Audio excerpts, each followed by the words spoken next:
TV 20 Kannada ವಾಹಿನಿಗೆ ಸ್ವಾಗತ. 10 ವರ್ಷಗಳ ನಂತರ ನಡೀತಾ ಇರುವ ಗೋಕಾಕ ಗ್ರಾಮ ದೇವತೆಯರ 9 ದಿನಗಳ ಮಹಾಜಾತ್ರೆಯ ಸಂದರ್ಭದಲ್ಲಿ ನಡೆಯುವ 3 ದಿನಗಳ ರಥೋತ್ಸವ ಬುಧವಾರ ಅದ್ದೂರಿಯಿಂದ ಆರಂಭಗೊಂಡಿದೆ. ಲಕ್ಷಾಂತರ ಜನ ರಥೋತ್ಸವದಲ್ಲಿ ಪಾಲ್ಗೊಂಡು ಭಂಡಾರದಲ್ಲಿ ಮಿಂದೆದ್ದಿದ್ದಾರೆ.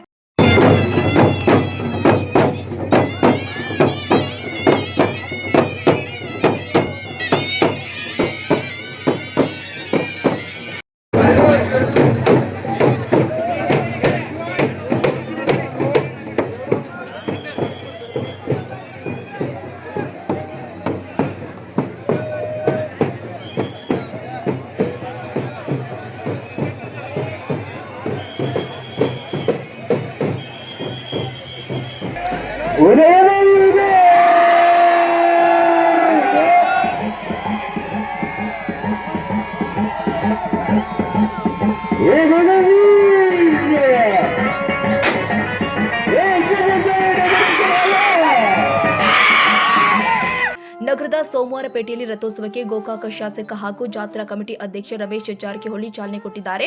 ಈ ಸಂದರ್ಭದಲ್ಲಿ ಅವರು ಮಾತನಾಡಿ, ಧಾರ್ಮಿಕ ಕಾರ್ಯಗಳಲ್ಲಿ ಪಾಲ್ಗೊಳ್ಳುವುದರಿಂದ ದೇವರ ಅನುಗ್ರಹ ಪಡೆದು ಸುಖ ಶಾಂತಿ ಸಮೃದ್ಧಿ ದೊರೆಯುತ್ತೆ ಎಂದಿದ್ದಾರೆ. ಭಾರತೀಯ ಪರಂಪರೆಯಲ್ಲಿ ಧಾರ್ಮಿಕ ಕಾರ್ಯಗಳಿಗೆ ಹೆಚ್ಚಿನ ಮಹತ್ವವಿದೆ. ದುಷ್ಟ ಶಕ್ತಿಗಳಿಂದ ಗ್ರಾಮಗಳನ್ನು ರಕ್ಷಿಸಿ ಗ್ರಾಮ ದೇವತೆಯರು ನೆಮ್ಮದಿಯ ಜೀವನವನ್ನ ನೀಡಿದ್ದಾರೆ. ಈ ದೇವತೆಯರ ಅನುಗ್ರಹಕ್ಕೆ ಪಾತ್ರರಾಗಲು ಅನಾದಿ ಕಾಲದಿಂದಲೂ ಹಿರಿಯರ ಜಾತ್ರೆಗಳನ್ನು ಆಚರಿಸುತ್ತಾ ಬಂದಿದ್ದಾರೆ. ನಾವೆಲ್ಲರೂ ಇಂತಹ ಕಾರ್ಯದಲ್ಲಿ ಪಾಲ್ಗೊಂಡು ದೇವರ ಕೃಪೆಗೆ ಪಾತ್ರರಾಗೋಣ ಎಂದಿದ್ದಾರೆ. ಶಶಿಕಾಂತ್ ಕುರುಬೆ, ಟಿವಿ 20 ಕನ್ನಡ, ಗೋಕಾಕ್.